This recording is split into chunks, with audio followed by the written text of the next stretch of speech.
m'appelle Darko, je fais partie du groupe FBI que j'ai créé en 85. C'est un groupe de graffeurs et donc je fais des graffitis, de la peinture à la bombe. Je suis européen, en fait je suis immigré européen en France avec une carte de séjour toujours. Mais j'ai grandi, je suis né à l'étranger mais j'ai grandi en France et donc j'ai sévi principalement au début en France depuis 84 donc.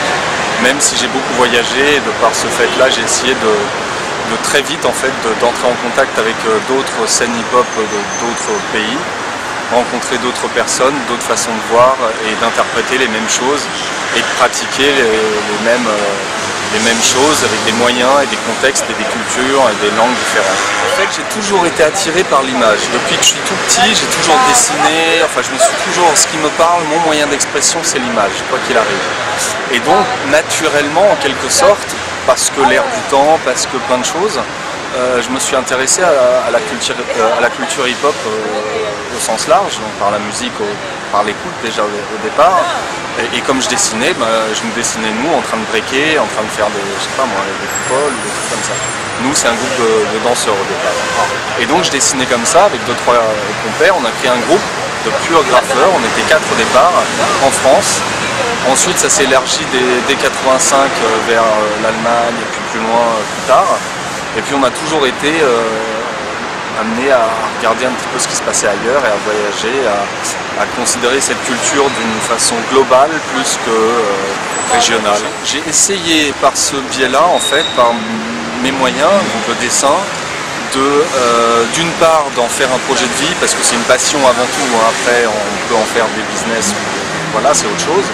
Mais c'est une passion avant tout, et par ce biais-là, j'ai essayé de prendre les occasions qui se présentaient pour voyager, parce que les voyages c'est très important, c'est très enrichissant, je trouve au niveau de l'esprit, et donc c'est important. Donc j'ai saisi toutes ces occasions-là et toutes ces opportunités-là pour d'une part avoir l'occasion d'aller à des endroits où j'irai jamais de mon propre chef comme ça, ou effectivement de construire des différents projets de vie.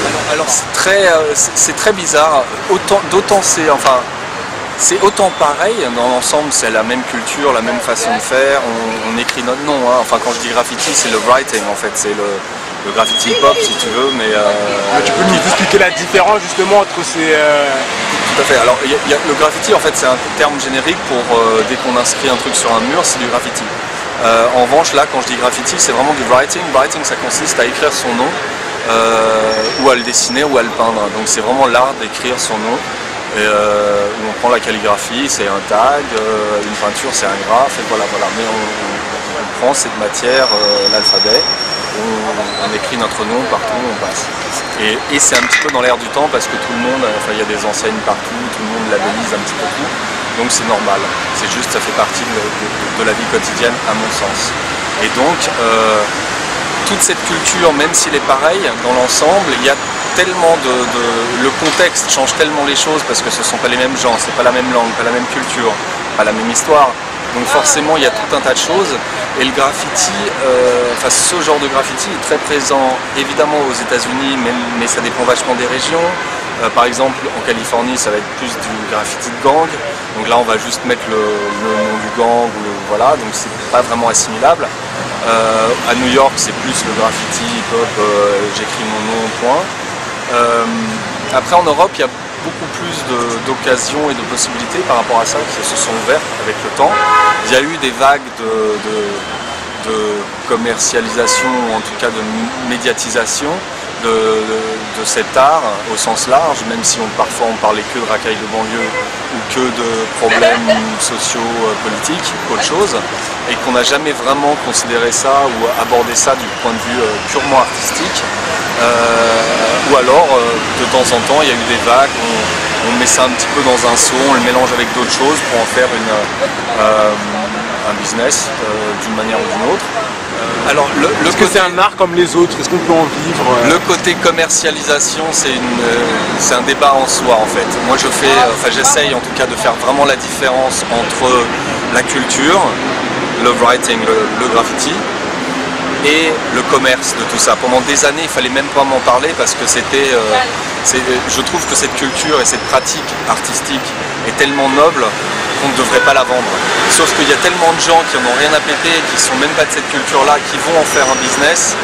Je pense que c'est une des raisons qui m'a amené, après des années, de faire la concession de faire ou de considérer une quelconque commercialisation, parce que c'est juste que quelque part une partie de ce business revienne aux protagonistes eux-mêmes qui ont contribué à faire évoluer cette culture. Donc je me suis fait violence et j'ai pris sur moi pour commercialiser une partie en tout cas de ce que je fais. Je trouve que le graffiti writing a influencé tout un tas de choses, par définition, comme le hip-hop dans l'ensemble, ou le rap, ou tout ce que tu veux. Ça a influencé tellement la culture d'aujourd'hui, que ce soit la publicité, la musique, la mode, l'architecture, tout ce qui est visuel et fort en termes d'image, a été quelque part influencé par le hip-hop au sens large. Donc ce n'est que juste qu'on arrive à travailler en fait en tant qu'artiste. Ensuite, il y a différentes façons de faire. Il y a un tas de graffeurs qui maintenant sont graphistes ou infographistes ou illustrateurs où leur pratique artistique du graffiti, même s'ils ne sont pas devenus artistes, peintres, machin, leur a permis d'acquérir une connaissance et un savoir-faire qui leur a permis de construire un projet de vie et de se créer eux-mêmes leur propre activité ou leur propre école pour apprendre un métier qui est tout à fait reconnu. Après, il y a tout un tas de choses à faire, dont effectivement artiste. Et pour moi, cette forme d'art ou de peinture est très très riche, donc peut s'appliquer à tout un tas de secteurs. C'est pour ça que j'essaye de faire des expositions, donc des toiles et d'autres choses qui sont exposables, ou des murs peints, des créations, des décorations, du design, de la mode et des produits dérivés. C'est pour ça que j'aime bien toucher un petit peu à tout, mais en même temps ça m'engage. Déjà, ça fait un moment que je suis là. Donc il y a une partie longévité qui dans cette culture-là est importante. Il y a une partie style propre. J'ai effectivement toujours essayé d'aller chercher quelque chose de nouveau pour créer mon propre style. Voilà, ça c'est important de voir ce que font les autres pour pas faire pareil et non pas le contraire en fait. Voilà, et c'est beaucoup moins le cas aujourd'hui, donc c'est peut-être ça aussi qui fait la longévité, cette espèce de recherche permanente, cette expérimentation permanente, constante. Qu'est-ce qui a changé par rapport à tes débuts? Est-ce que ça a évolué? Où on en est aujourd'hui? Les choses ont évolué évidemment en termes de style, en termes de façon de faire, en termes de plein de choses, parce qu'effectivement, nous, anciens entre guillemets, par rapport à ici, Paris, par rapport à New York, on est des bébés, hein, mais par rapport à Paris, je suis old school, ou même par rapport à l'Europe, on a essayé de transmettre quelque chose à quelques personnes.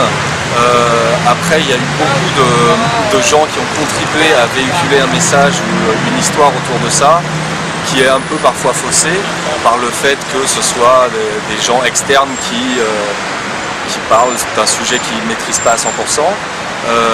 Mais évidemment, les choses ont évolué. C'est comparable sans être comparable, mais c'est ça aussi qui fait la force, à mon sens, du hip-hop, c'est que c'est une culture. C'est un peu moins marginal qu'avant. Il y a un côté moins marginal d'un côté, mais de l'autre non. C'est bizarre parce que je me justifie plus aujourd'hui par rapport à du vandalisme dans le métro et des trucs comme ça, que je le faisais il y a une quinzaine d'années, quoi. Sauf que en même temps, il y a aussi parfois plus de gens externes comme des galeristes, le marché de l'art ou autres qui s'intéressent de plus en plus à tout ça. Et effectivement, comme il y a un certain vécu maintenant, le discours n'est plus le même vis-à-vis de moi. Après, je ne sais pas comment c'est par rapport aux gens. Le public s'élargit en termes d'âge. Il y a aussi bien des gamins de 12-13 ans que des mecs qui ont 50 ans passés, quoi. Et donc forcément ça fait des générations, et forcément on pense pas pareil. Voilà, c'est pas le même contexte historique, culturel. Et c'est ça qui fait la force, et c'est ça aussi qui m'attire vers cette culture dans son ensemble, puisque à la limite tu gommes tout, et puis il y a un truc qui maintient tout ça de façon plutôt solide, je trouve. Oui, alors comme je disais tout à l'heure, j'aime bien toucher un petit peu à tout, et même si à la base j'écris mon nom depuis plus de 25 ans, donc ça peut paraître un peu monotone comme ça, mais ça ne l'est pas du tout, dans le sens où c'est jamais le même endroit, jamais le même contexte, jamais les mêmes personnes, et en plus par rapport au business, on peut rentrer dans plein de secteurs, que ce soit donc l'illustration, etc., etc. Et là, en l'occurrence, le textile. Ça fait déjà un moment que tout seul, en fait, pour les expositions, j'essaye de faire des t-shirts, des vêtements, des petits trucs comme ça. Et donc, j'ai été approché par des gens pour participer à la création d'une marque qui assimile textile et graffiti, enfin, writing. Mais ce que je voulais, c'était pas de faire comme d'habitude, faire du motif placé sur des t-shirts dans du streetwear, ce qu'on a vu des milliers de fois, mais d'essayer de pousser le truc le plus loin. Et là, pour le moment, on est en développement pour essayer de développer ce projet-là, cette idée-là. En avant-première sur Néoness. Oui, il y a tout un tas de projets, notamment des murs peints. En France, mais aussi à l'étranger. Là, en ce moment, je suis en train de... C'est pour ça que j'ai de la peinture partout. En train de faire une façade d'un immeuble, là, à Place de la République, mais on ne peut pas aller le voir maintenant. Et puis, en Allemagne, il y a 2 murs peints, normalement, qui vont se faire. Mais en règle générale, puis d'autres projets, évidemment, mais je préfère, à la limite, dire j'ai fait, je préfère que je ferai. Et puis, parfois, il peut y avoir un impondérable et un truc qui fait que le truc se casse la gueule ou se fait différemment ou pas du tout.